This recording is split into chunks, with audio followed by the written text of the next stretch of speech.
Good morning, everyone. I'm Andrea Koppel, and on behalf of the Brookings Institution, the Center for Strategic and International Studies, and the Asia Society, I'd like to welcome all of you to what is surely going to be a very interesting 90-minute conversation with the Nobel Prize-winning His Holiness Dalai Lama, who's the exiled Tibetan spiritual leader.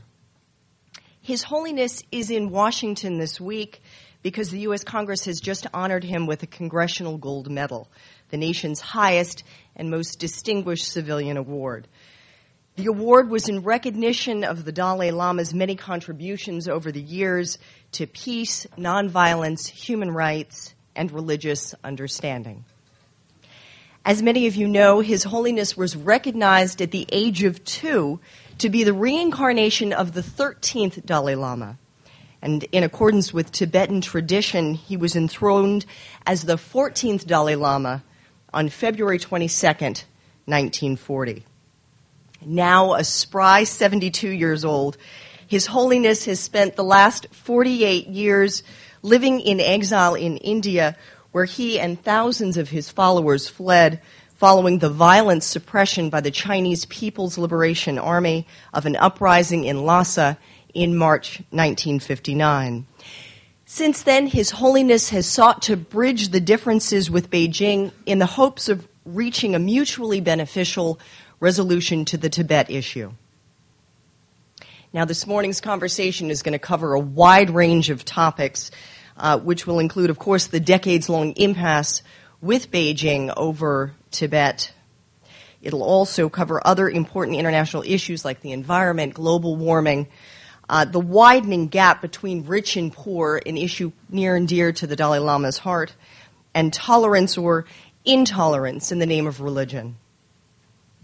With us to lead the conversation with His Holiness are 3 distinguished men, well known to many of you in this room.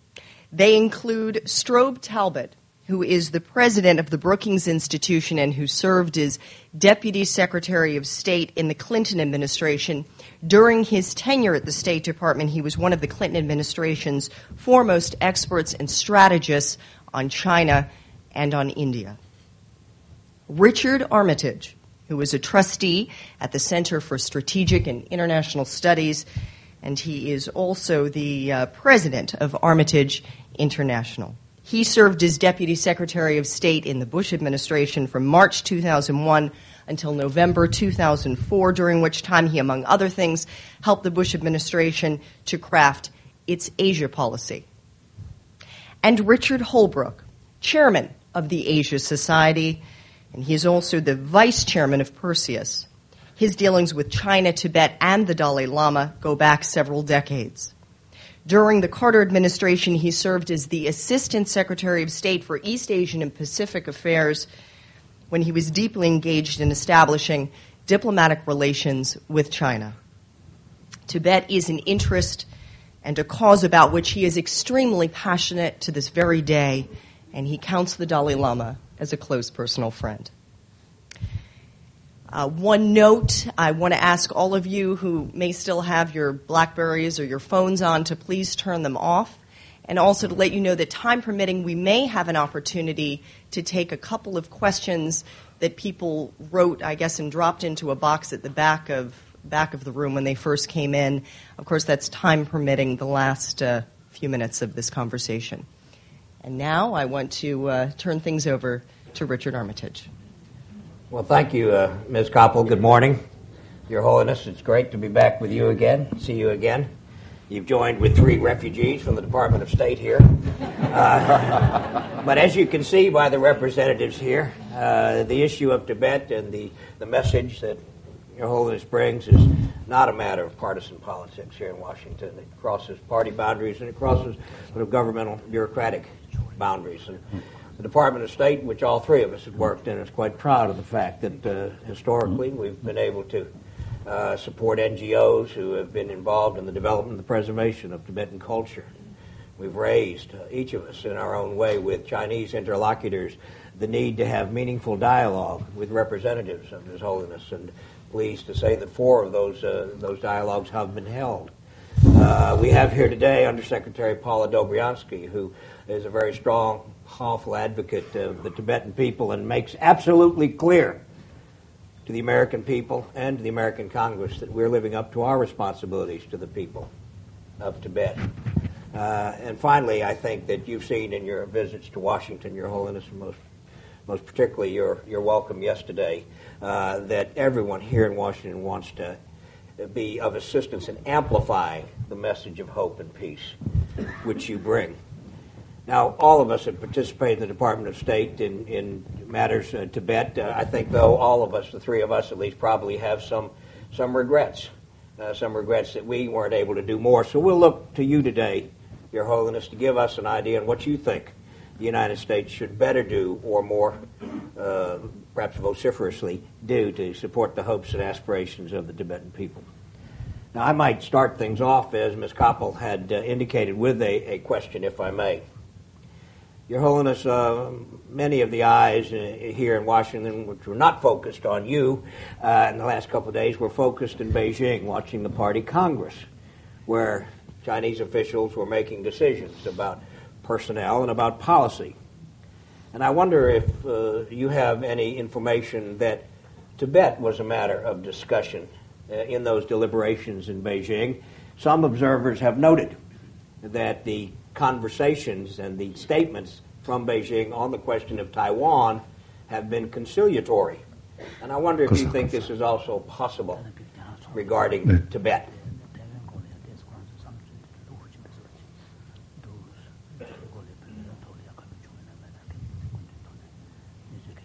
I don't know.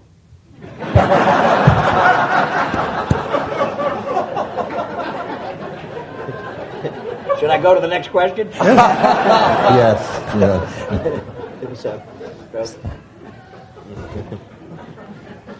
I wish more of us in our line of work were as good at answering questions that way as His Holiness. That would be the beginning of wisdom for all of us, I think. Your Holiness, I join my colleagues and I think everybody in the room in expressing what an honor it is to be in your presence and to have a chance to interact with you today. I would like to put a question to you also concerning Tibet and its relationship to the People's Republic of China. Let me preface this by saying first, those who follow this issue, and more people should, know that you have spoken on it before. Chairman Lantosh yesterday spoke for you, with you, when he said that you accept the PRC's sovereignty, that you are not a splittist. I think all of us know that there is disagreement over the historical aspect of this problem. You and many others have one view, others have different views. I would like to pose my question without reference to history, because what really matters is the situation today and the situation into the future. Is it your position that Tibet is and will continue to be within the People's Republic of China? Yes, very clear.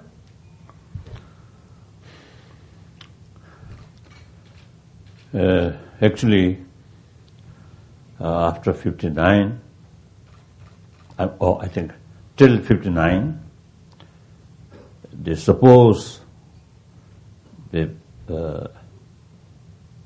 I think policy of China, according to the 17-point agreement. And after 59, in that era, then no longer. Then till 74, so we heavily engaged resettlement and start schools. These are sort of measure our work. Of course, 1959, the early 60s, we also tried to raise Tibetan issue at the UN. Then 74, among our few, say, I think, our top leaders in the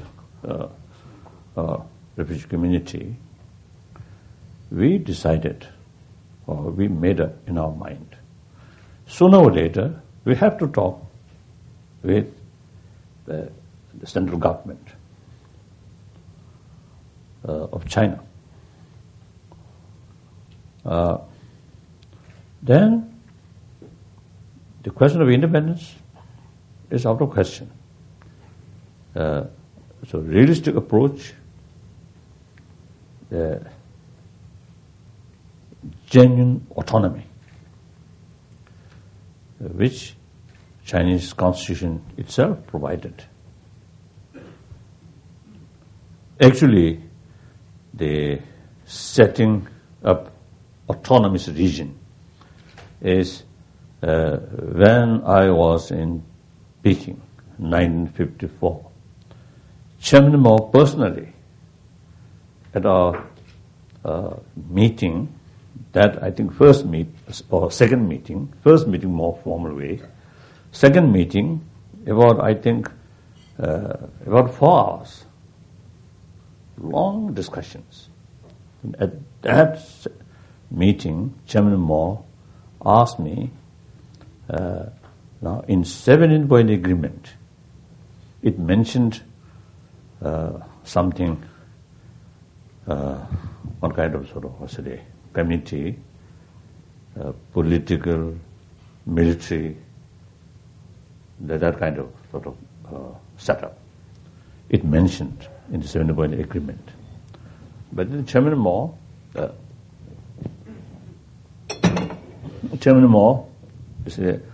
asked me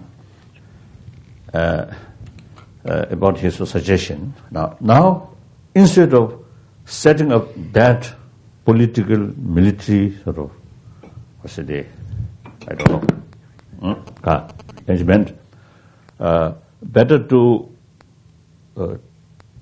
to set up autonomous region. For that, now the preparatory committee for autonomous region. So Chairman Mao himself suggested. And after our meeting, I asked my sort of Tibetan government cabinets, all the important sort of officials. I asked that everybody, including Panchen Lama, everybody overjoyed the setting up autonomous region. For that, setting up preparatory committee. So, at that time, many or I think at least some Tibetan communists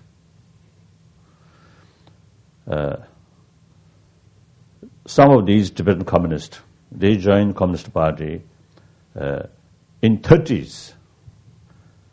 So then we really sort of have a strong enthusiasm.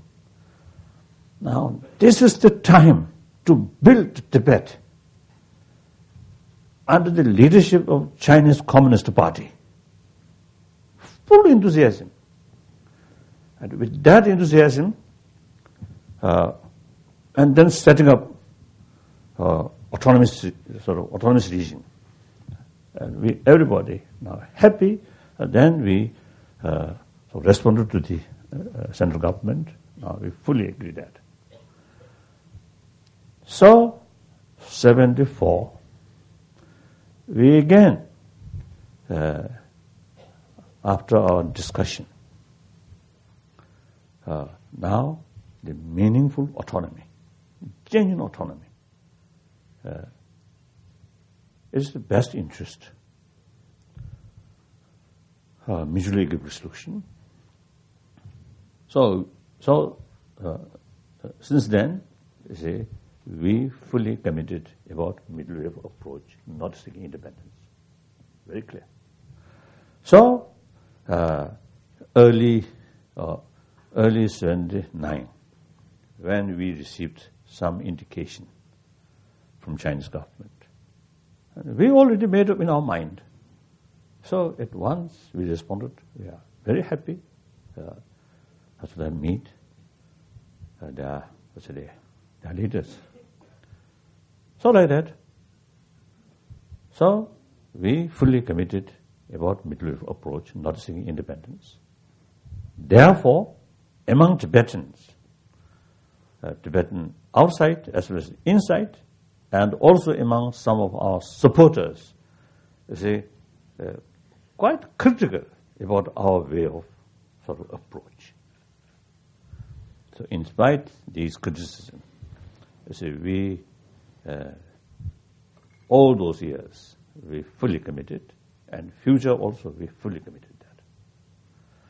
So now it has become clear, it is our own interest. Because Tibet materially very, very backward and landlocked country, small population. Therefore, meantime, every Tibetan want modernized Tibet. Therefore, Tibet remain within the People's Republic of China. As far as material development is concerned, it will be great benefit. Provided, since we have our own cultural heritage and rich Buddhist tradition, and also the delicate environment sort of situation, therefore, we really need meaningful self-role. That means, except foreign affairs, defense, all the business, including religion, culture, education, because we have our own language, our own script, and also economy, they should be in the hands of Tibetan who knows about Tibetan culture or Tibetan Buddhism. Or then those Tibetan communists are not necessarily knowing Tibetan Buddhism, but doesn't matter. You see, as a Tibetan, this is some sort of awareness, importance of Buddhism in Tibetan community. Some of all these communists, Tibetan communists, they eventually become more religious-minded. Well, recently, I met once the former bodyguard of Li Pang. I think last year I met. He told me his boss, Li Pang, now become more religious-minded.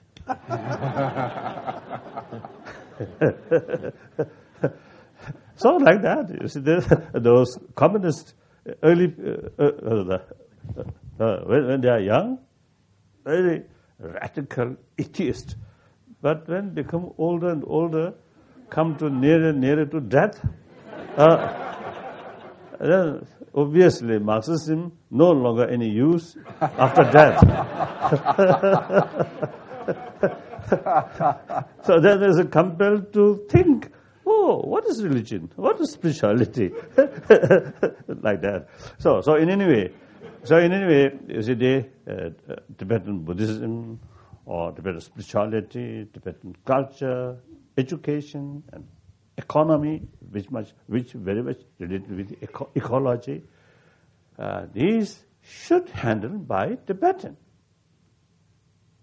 Unfortunately, up to now, for example, the main sort of decision makers always is Han Chinese, who have no knowledge about the Tibetan culture and these things. Then the worst thing is, I just met, very recently, I met one Tibetan who cannot speak Tibetan, only Chinese and English. some broken English like my English. That person has told me, at his native place, the people, they want to learn Tibetan. They ask the concerned Chinese leader, officials, we want to learn Tibetan. The answer, no need, study Tibetan. Chinese, more useful. Things like that. Then, in the religious field also, one party secretary, few years ago, I think about 10 years ago, the one party secretary told in the party meeting in Lhasa, the ultimate source of threat, Tibet separation from mainland China, is Tibetan Buddhism. So that kind of attitude, person who are decision maker, that kind of view is then naturally great damage. So it is mutual sort of benefit. One way, give us meaningful autonomy, self-rule, and meantime, remain happily within People's Republic of China. That's mutual benefit. I often was telling Tibetans and also some of my friends, Tibet remain within the People's Republic of China, and we will be stronger, more prosperity. If Tibet separate from that big country, and we will remain weak, poor. So therefore, bit long sort of answers, but the one word, yes. Remain within the People's Republic of China. We are fully committed. Richard? Well, thank you, Your Holiness. When I'm in your presence, I feel more religious too.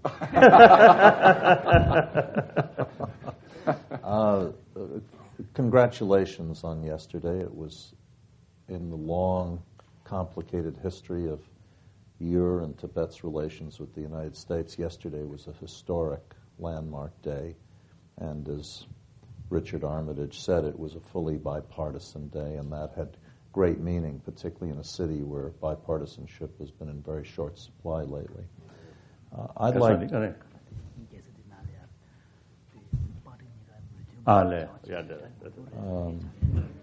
I would like to ask two linked questions. First, given what you just said, your very clear answer on Strobe's question, yes, you do not challenge the fact that Tibet is part of the People's Republic of China. You want autonomy within China. You are not seeking independence.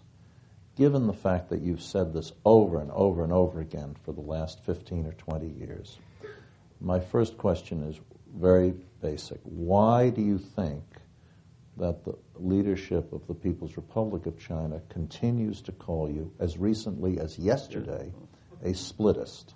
Why do they insist on calling you a splittist? And then I have a second related question. So I myself, we also usually have some kind of a question. As you know, since renewed our direct contact with the Chinese government, the sixth time, roundtable talks take place. I think you mentioned 4, actually it's sixth meeting. At 5th meeting, the Chinese officials acknowledged now Tibetan Dalai Lama side not seeking independence. They acknowledged. But then, soon after, the Chinese government sort of, as propaganda, still continuously accuse us splittist. So we don't know why. Their own officials at our meeting, 5th meeting, acknowledged, but the other government officials still continue. So there must be some. Some reasons or some. I mean, their basic policy is something different. So I think you will get best answer if you ask Chinese directly. Well, then you get the Your Holiness, full answer. So Your Holiness, as you we just simply guess. Why like that? as you and Luddy know, I have asked that question. My friend Dick Blum has asked that question very often of the Chinese whenever we are there, and their answer is always either. I'm just quoting them now. I don't want to get into editorializing. Their answer to the question I asked you and then you asked me, their answer is either that you were insincere, which of course none of us believe. We if there's a sincere man in this universe, it's you. And their second. Yes. That was a compliment, Your Holiness. And your second, the second reason they give gets very complicated with details that we don't need to go into here. But sometimes they say that there's a disagreement over what the definition of Tibet is. So I think we posed the question. We don't need to carry it further. But since you asked me, I should say that Dick and I know Paula, have all had this conversation with the Chinese, and it's very frustrating because all of us look for a reconciliation. Now, which brings me to my second question. Yesterday, Congressman Lantos, Speaker Pelosi, and President Bush all expressed the very strong desire that you be able to return to China, at least on a visit. And your excellent emissary, who is here with us today, Luddy Gary, and many others of us have long dreamed about this. And the last 3 or 4 American administrations have all advocated this. What would you go back to China on a visit, not to live? Would you go back to China without any conditions if such an invitation were issued? Country visit? No. Yes. My desire visit people go to China, including Tibet. 1983, I publicly expressed my desire visit to see by myself what's the reality. Then, because the previous my fact-finding delegations, I think 3-4 times, when they visited different Tibetan area, the local population overwhelmed response. So sometimes a little provocation way.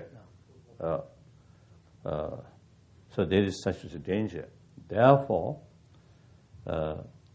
I want visit something very smooth and must be helpful to develop mutual trust, not causing any problem. So therefore, we want to send a delegation for my preparation for my visit, 84.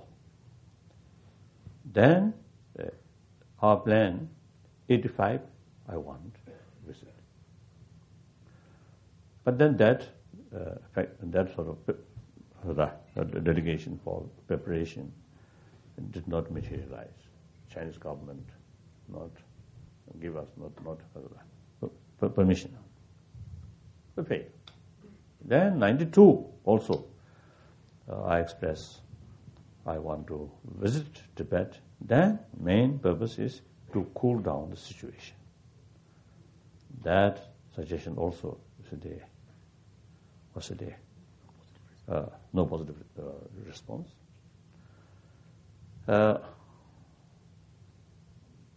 Sometimes the Chinese officials state, actually at the funeral of Panchen Lama, they invited me, but Dalai Lama not come. That's just their excuse. At that time, this is a very short period, very short very short time, and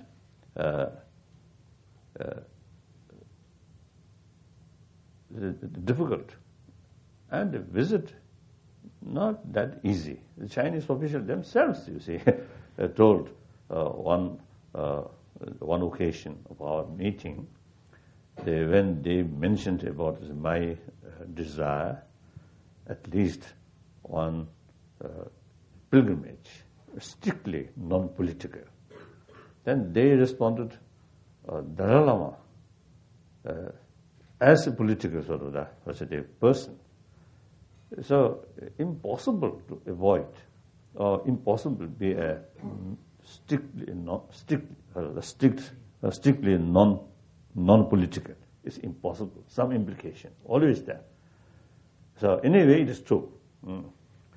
So therefore, they without proper sort of preparation, and it may turn some negative sort of consequences. So otherwise, my desire always there, and particularly pilgrimage like Utheshan, those sacred places. As a Buddhist, now also as I mentioned earlier, now getting older, more keen to pay my sort of prayer to those holy places in China. So my desire is very, very keen, but meantime, not that simple. So I do not want causing more sort of trouble. I do not want. Now, for example, last year, I think there's some Chinese, agent, created a rumor. I will come to Kumbum Monastery. So with that rumor, thousands of Tibetan from that area gathered to Kumbum Monastery. So naturally, when Tibetan heard, or even Chinese, that Dalai Lama is coming to Utheshan,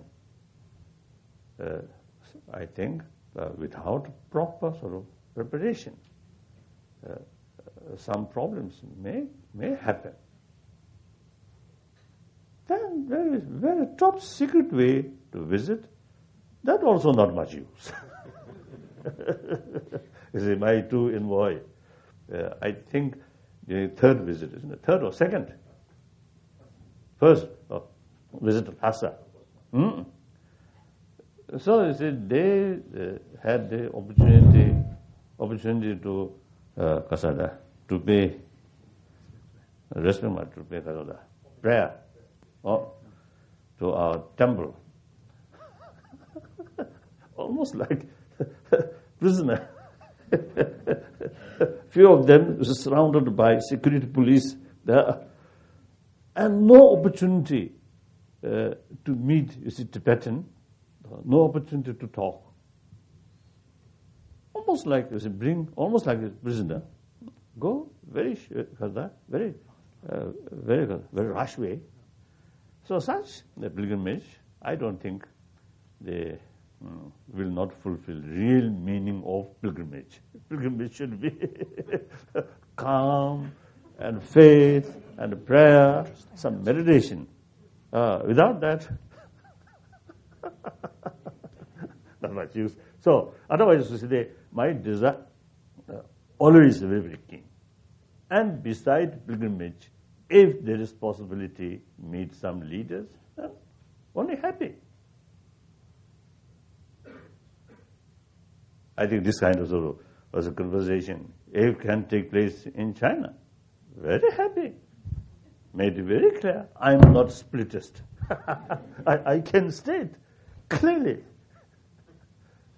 Well, one hopes, Your Holiness, that the Chinese will accept your message of peace. But you mentioned earlier the phenomenon of Han Chinese making policy decisions to Tibet. Well, can I ask you the status of Han migration to Tibet and what, if anything, should be done about it? Now, that is a very serious matter. Already, as I mentioned yesterday in my speech, they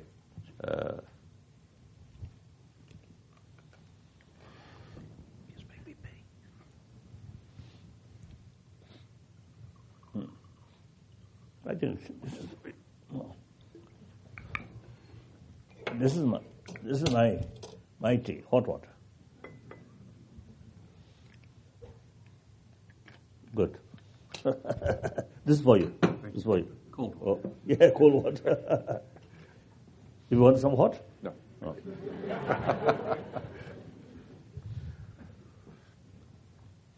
So, like you see, now Lhasa, the population in the past, before 1950, when we were there, I think around 50,000, 50,000. Very small population. Of course, quite dirty. No proper toilet. However, small population and cold climate, dry climate, so not much problem. And no railroad and no road. Nowadays, you see the population around 300,000, I was told. Out of 300,000, the 200,000 are Chinese. Now, every visitors now, notice, you see, except in the center of the surrounding Chokhang temple, the whole now town become like Chinatown. Now everybody has noticed that. I think there must be some people who visit Lhasa. I think everybody has noticed that. So I think we feel clear indication is those young Tibetan who come from Tibet, who grown up that kind of sort of atmosphere. Now, Tibetan who born in India, their behavior differences. Tibetan who come from Tibet, more violent type, more aggressive. Tibetan born in India, more Tibetan traditional way, like that. So this is the clear indication, degeneration of Tibetan cultural heritage or Tibetan behavior, like that. And then, because overwhelming Chinese population, then the minority Tibetan, they have to use Chinese language as a main language rather than Tibetan. Tibetan language in their own place now no longer much used. So that's a very serious matter, very, very serious matter. And like Lhasa, most of the bigger town, the Tibetan already becoming minority.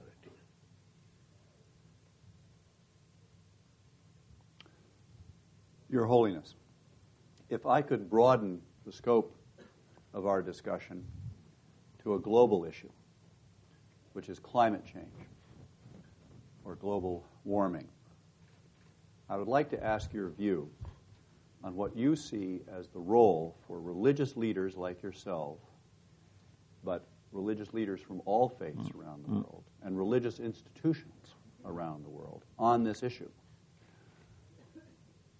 The scientists working on this problem seem to be increasingly in agreement with each other and increasingly concerned, I would say even pessimistic, about what the consequences for our planet will be if the politicians and political leaders of the world do not take some kind of urgent action. And since politicians, in some countries more than others, but in general, do respond to the people that they govern, and since the people that they govern are very often religious, that suggests that there may be an important role for you and religious leaders like you. Would you care to tell us your views on this? Of course, global issue is very, very serious. Very serious. In India, where I live, the climate last more than 40 years, the climate sort of pattern is changing. In the early 60s, we used to have quite snowfall, quite thick. Decade by decade, less like that. So many parts of India, the climate condition is now changing, particularly last, I think, few years. It's a big change. So these, according to the scientists, due to the global warming. And the European continent also, you see, experience some differences. Weather is changing. So it is very serious. And then look, those big eyes, and north and south, the amount of melting also very, very, very serious. And snow, mountain, and glaciers in Tibet also rapidly melting. So basically, of course, I'm not an expert. I have a serious concern about that. I think the whole galaxies and our solar system, they're moving, always moving. So in any way, after a few billions of years, our sun also will disappear. So that's the end of whole world, isn't it? So now not much, you see, from that perspective, it's not much use to fight my interest, your interest, my place, your place, my religion, your... It's silly. Think more, whole planet and 6 billion human beings considered as one entity. Much happier, much reasonable. I always telling people that the very concept of we and they is no longer relevant to today's world. So in any way, so the whole universe, that's changing. So I think getting warmer, I think with that sort of changing. Then some extent, certainly our own behavior also make a contribution for that. So in that respect, if we take certain sort of way of life and precaution measure, then certainly can reduce impact. So then another thing I always telling people, and the seriousness about environment, not that sort of violence, war, bloodshed, very striking in our mind. So the tendency of non-violence, peace, that's easily grow. But then environment issue, invisible.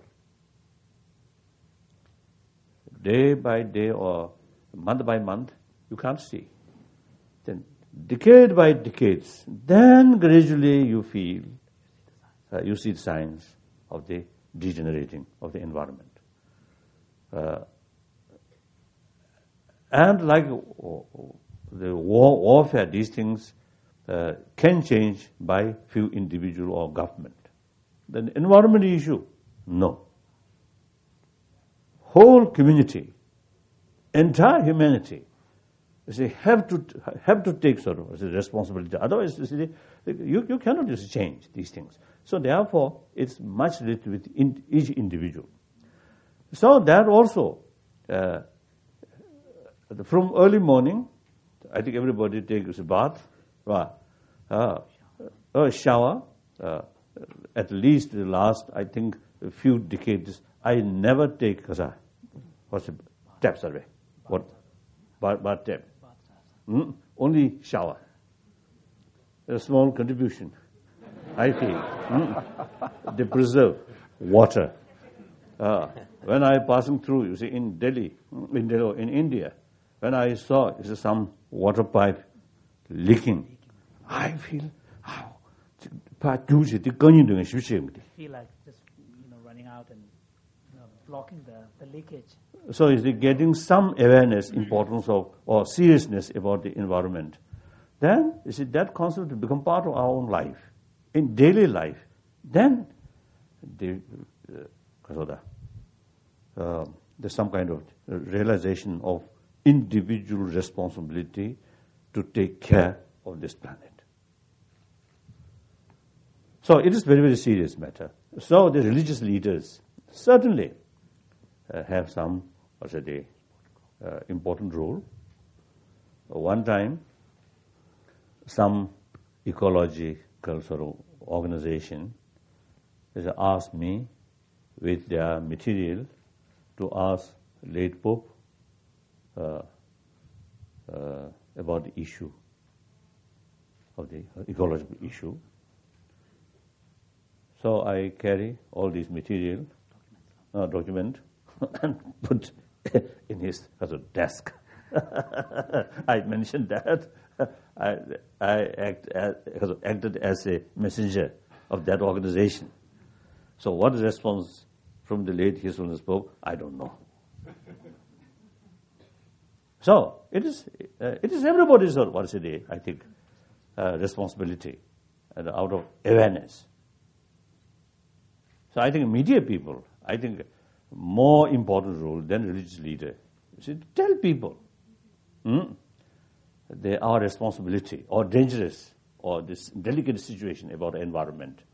Then how to take measures on individual family, individual person. I think that's important. Then American lifestyle, I think. Always consume. Maybe think more. Then this also is related with the gap rich and poor. In other audience, maybe some billionaire. So the number of billionaires increasing, the poor people still remain poor, and sometimes even poorer, even within the country. It's very sad. It's not only morally wrong, but practically also is a source of problem. And then another the challenge is overpopulation. Of course, individual life, very, very precious. But that precious life now, too many. And bring some disaster, the 6 billion precious human life. So we have to think very seriously about these things.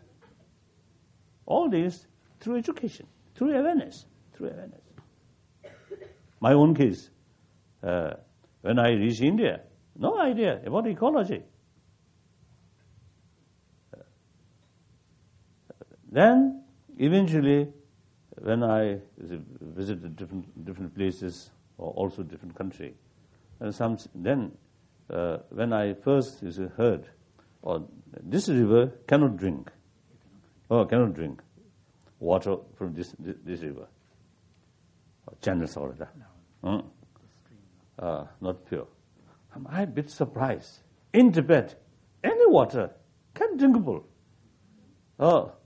No sort of distinction. This water is you can drink. This water is polluted, cannot drink. No idea. So keep in our pocket the samba, and whenever you find water, then it's ready to make lunch. Like that. Now here is no longer, you have to take these bottle of water, you see, everywhere. You like that.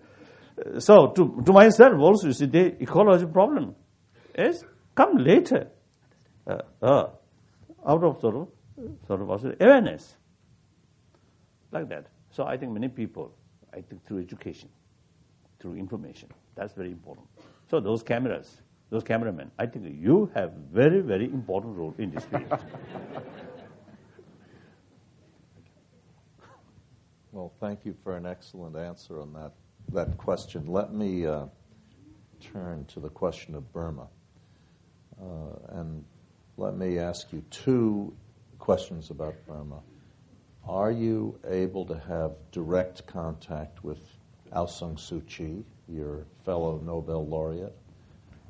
I don't think you've ever met her, but have you been able to contact her?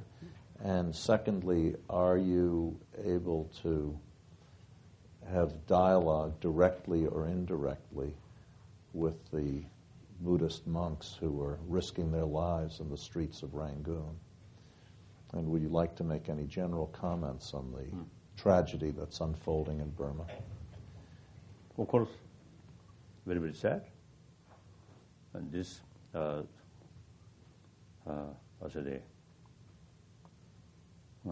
crisis, recent crisis, happened. Actually, I was in Europe. I saw some picture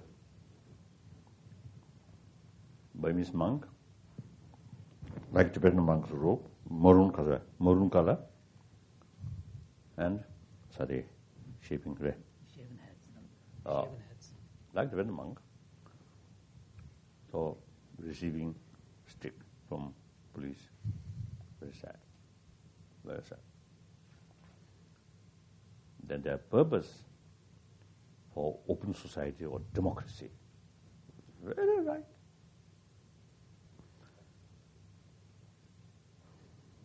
So the military junta, unfortunately, I think they are quite, looks is a very stubborn way.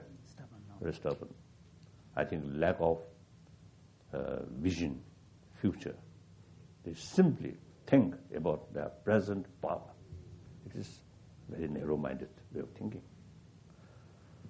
So I think outside world have the responsibility to make better awareness to these people. So constant sort of appeal or persuasion is very, very necessary. I think many, including United Nations, they are doing that. It's very, very encouraging, very good. And my contract, Aung San Suu Kyi, yes, I have few occasions, communication.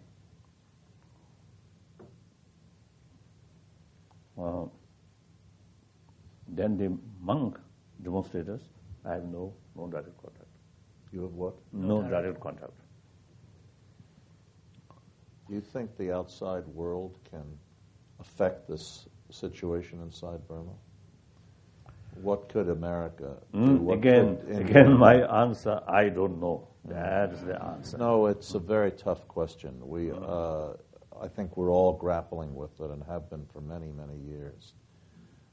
Your Holiness, if I may, off of Dick's question, you're an often visitor here to the United States. We benefit much from your visits, but I would like, and having had, this is a prejudiced question because I've had part of this discussion with you in my office when I held office. Could you tell us what you think America's role in the world should be? You've talked about you've used different terms, but the tools in our toolkit. We have more than just military, And I think we could benefit greatly from knowing your view of what America's role in the world should be and how we should portray, how should we carry ourselves.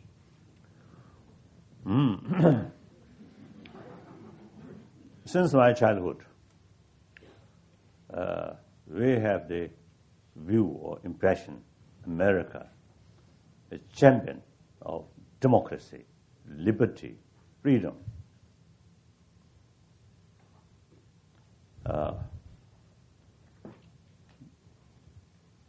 And then eventually, I myself witnessed that. That's real greatness of America. I think even the structure, the administration, the Congress, houses,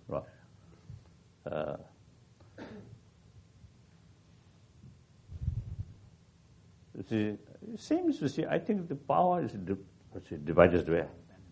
Balance. I think these are really, it's wonderful, wonderful.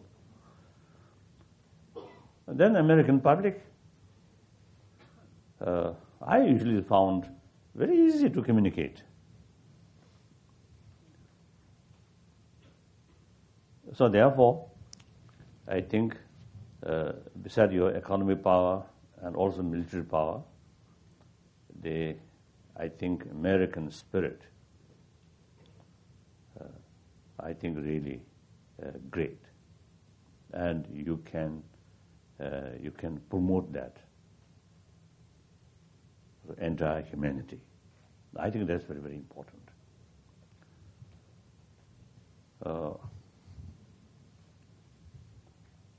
Then, I think in 1972, when Bangladesh crisis happened, then you see East Pakistan. The American government, you see, at that time, we got the impression a little bit tilted towards Pakistan. Then we...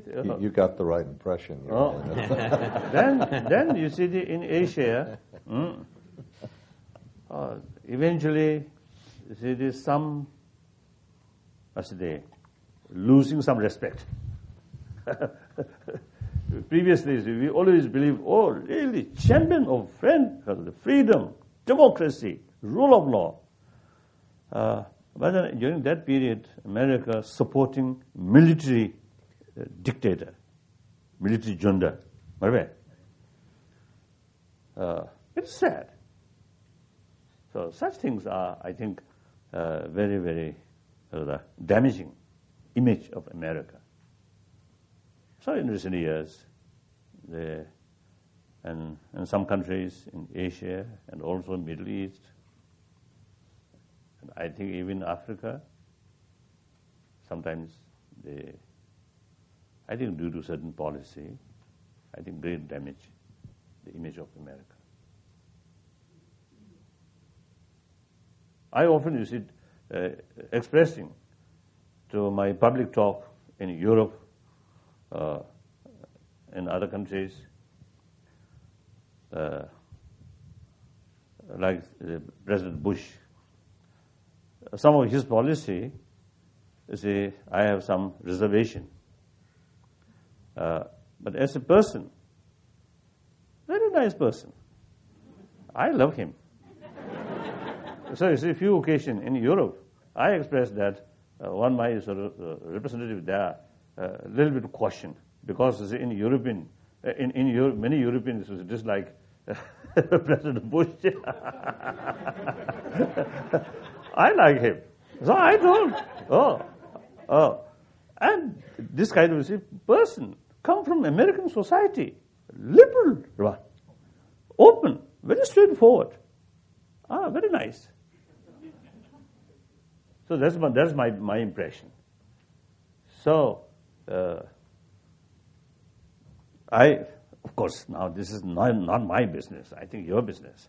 I think American foreign policy, I think number two, and number one, I think should keep your, because of the ancestors sort of, because of the principles, democracy, liberty, freedom, rule of law, I think these are very, very important. Sometimes you may gain or you may lose temporary gain, but long run, these principles are very, very important. In any way, America is the most powerful democratic, only most powerful democratic country. Then next, India, most populated democratic country. I think these two countries have, I think, great important role to serve humanity, to bring humanity more happier, more equal, more peaceful. That's I feel. Your Holiness, I'm going to jump in now. We have some questions from people in the audience Very good. that they want to ask you. And this actually is sort of a follow-on to a point that you were making earlier. What is the nature of the moral obligation of wealthy nations to development in poorer nations, and how should this obligation be realized? Now, as I mentioned earlier, this gap, this must address effectively.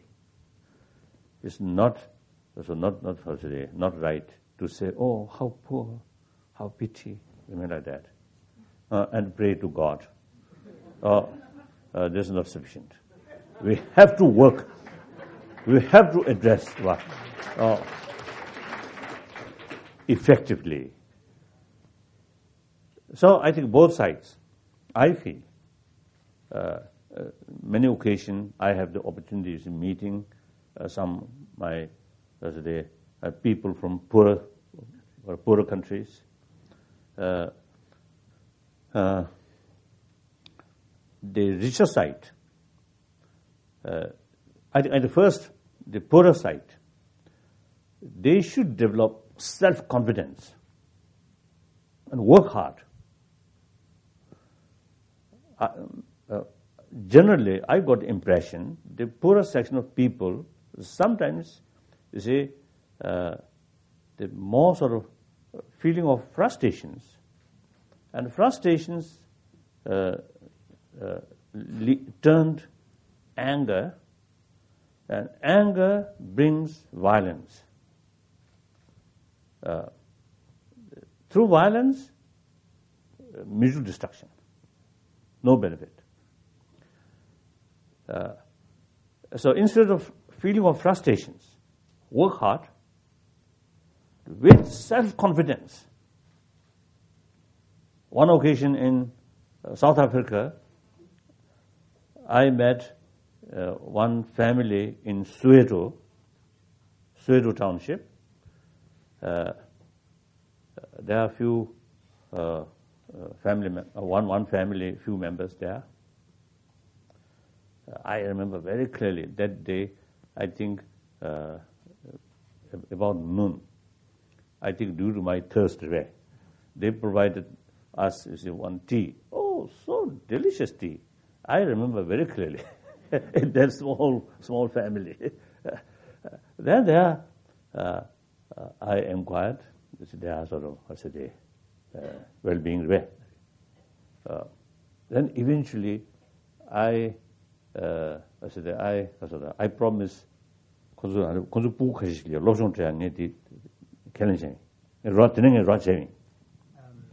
As a result of this meeting with the family members, I pledged to help support the education of the younger children of that family, and later I followed up on that. So my small contribution. Now, important thing is, there I met one quite young African. He introduced me as a teacher. Now, I inquired about the condition. The constitution now changed, become democracy. Rule of white people gone. Wonderful. But then psychological factor, still you need, because of that, more effort to change. And then I asked, you have to work hard. You as a teacher, wonderful. Now you teach your student, self-confidence, these things. Then he told me, with some sign of sadness, told me their brain is inferior. He believed that.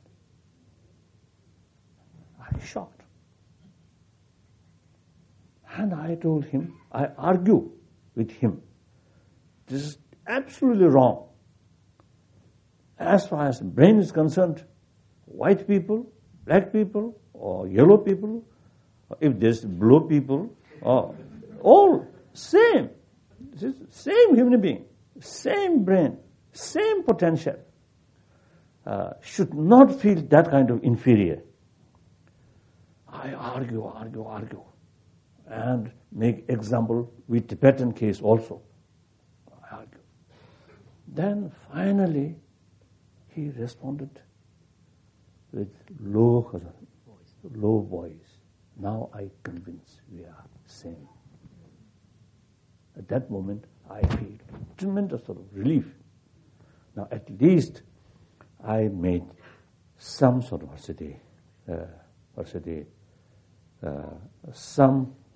some contribution, change his mental attitude. So like that, I think that's one small example. I think self-confidence is very, very crucial. Then education, training. And also, you see, I met one school in South Africa. They when I entered, you see, that school, atmosphere is completely different. Every student full of joy, full of sort of spirit. So education, you see, really makes that the big differences. So education is very, very important. No, and then also you see the expertise, what called expertise, training, skills. These are very, very important. Now richer side, provide them facility of education, health. Recently, I met one in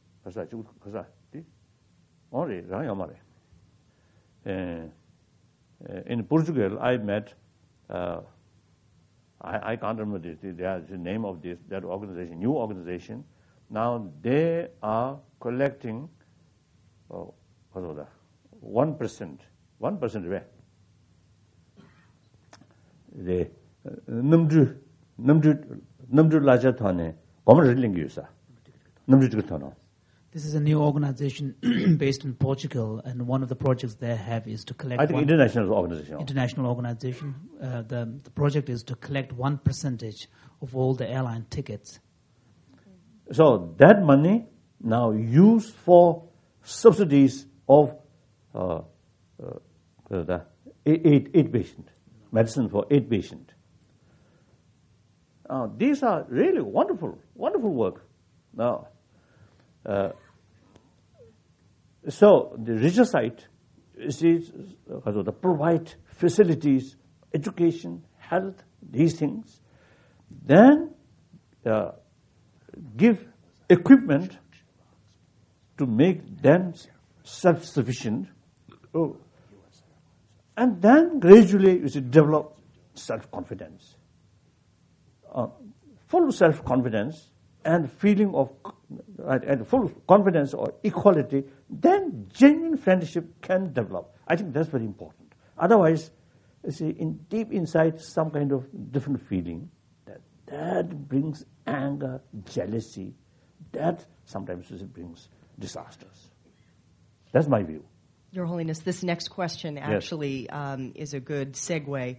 What is the best piece of advice that you can give individuals on how to live day-to-day life with compassion? Firstly, as I mentioned earlier, inequality. These also, you see, through learning. So read more or analyze more the value of compassion, warm-heartedness, and the destructiveness about anger, hatred. Now here, the not only question of peace of mind, but even physical well-being. Constant anger, jealousy, fear, agitation, very bad for our health. Some scientists, she told me, the anger, strong anger and hatred actually eating our immune system. The compassion brings inner strength. That brings peace of mind. That's very, very, very important to strengthen or sustain our immune system. And then I think, according to our daily life, if one day, you see, we lost this sort of very strong temper or angry, then whole your mood remain very bad, then at night your sleep suffer, isn't it? No. Then also, you see, digestion also eventually is a suffer. Perhaps you may rely more on alcohol. 1 glass, 2 glass, 3 glass, 4 glass, then mad like that. Very bad for your health. So genuine peace of mind, in order to get, you see, peace of mind through drugs or through these things is nonsense. We have, by birth, we have equipped to counter these negative, destructive emotion. By nature, we all have. So you see, thinking these lines, then you develop conviction, firm conviction. In inner world, particularly emotional world, there are destructive emotions and constructive emotions. Clear awareness that. Then, like you see, taking care about our health. Similarly, out of awareness, taking care of our inner world, then come. So that's the way. Then on top of that, if someone believer, then pray to God. Give me more as a blessing in the form of compassion. And wonderful. If that prayer even fail, doesn't matter, you're already making effort.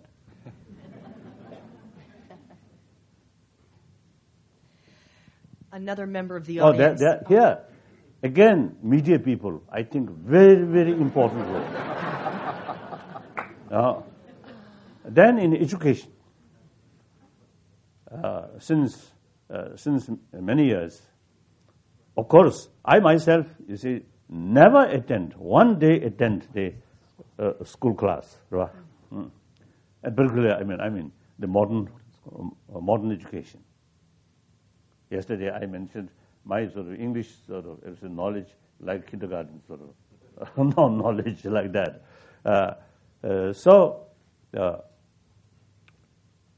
However, all these, you see, troubles we are facing is essentially our own creation. That's very clear. Some disaster due to natural sort of imbalance. Otherwise, you see, most problems are our own creation. Then no single person want to create trouble. Of course, you see, they want to create a problem for your enemy, but you yourself, you see, no one, you see, want to create a problem to oneself. Clear. But out of control of your own emotion, then also as a result of lack of awareness,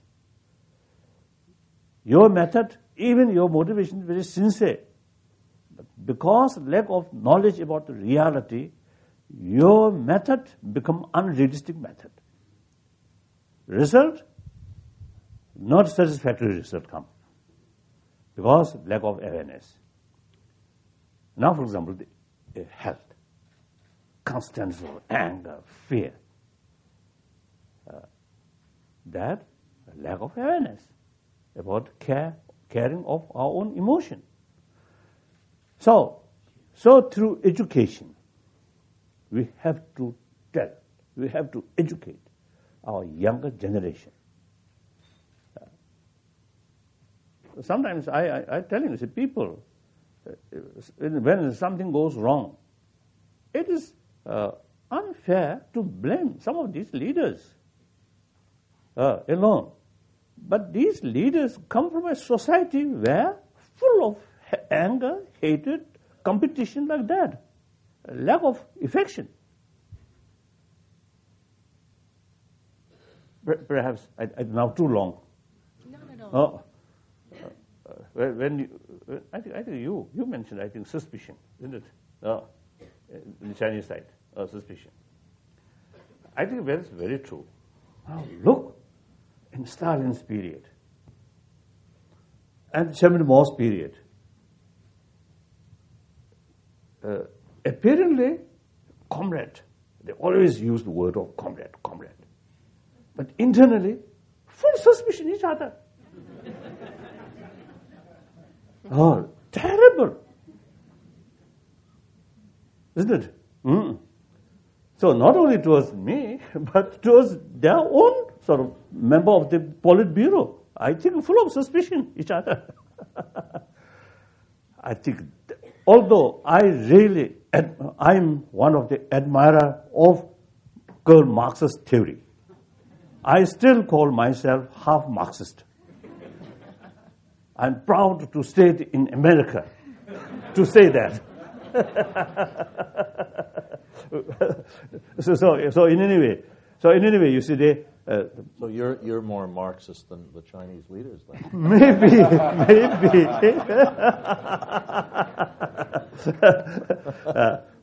But then, unfortunately, eventually, Marxism just simply they justify their power. Their main aim, main concern is power, from Stalin to Mao Zedong. I think that's a really, damaging factor for pure Marxism. This I feel. So in any way, correct? What was that? So I'm going to see him. What was that? Oh, that argument come from where?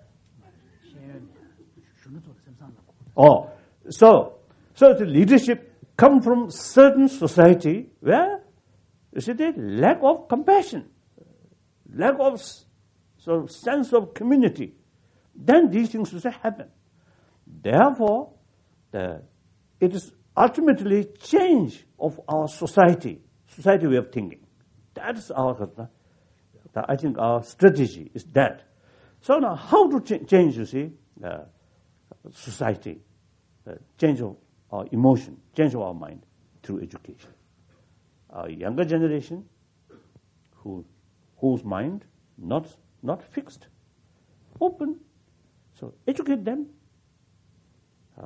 using our common sense, common experience, and latest scientific finding. So that I usually call non-religious way, without touching religion, but simply through, I call secularism. Secularism. But here you see some the problem. Some of my friends say secularism means some tendency, rejection of religion. But according Indian friend, and particularly Indian constitution, is based on secularism. That not at all against or rejection of religion. Instead, respect all religions and also respect non-believer. Equal to everybody, believer, non-believer, among the believer, this belief, that belief, no differences, all equal. That's I consider, I take the interpretation secularism that way. So I usually call secular way to approach, to promote this inner value through education, not through preaching, but through education, through awareness. So I think education have very, very important. Up to now, modern education system full pay attention about brain development, not adequate pay attention about development of warm-heartedness. That's quite clear. So usually we rely on religious teaching. That I think mistake. Well, thank you for educating us, Your Holiness. I think we're going to leave it there, and we want to thank His Holiness the Dalai Lama for taking so much time out of his schedule to speak before the Asia Society, CSIS, and the Brookings Institution. And we want to thank all of you for coming out today. If you wouldn't mind just staying in your seats for a moment until His Holiness leaves the stage. And also we want you to know that there are copies of His Holiness's address before the U.S. Congress yesterday when he received the gold medal that will be at the back of the room for you to pick up if you like on your way out. Thank you so much.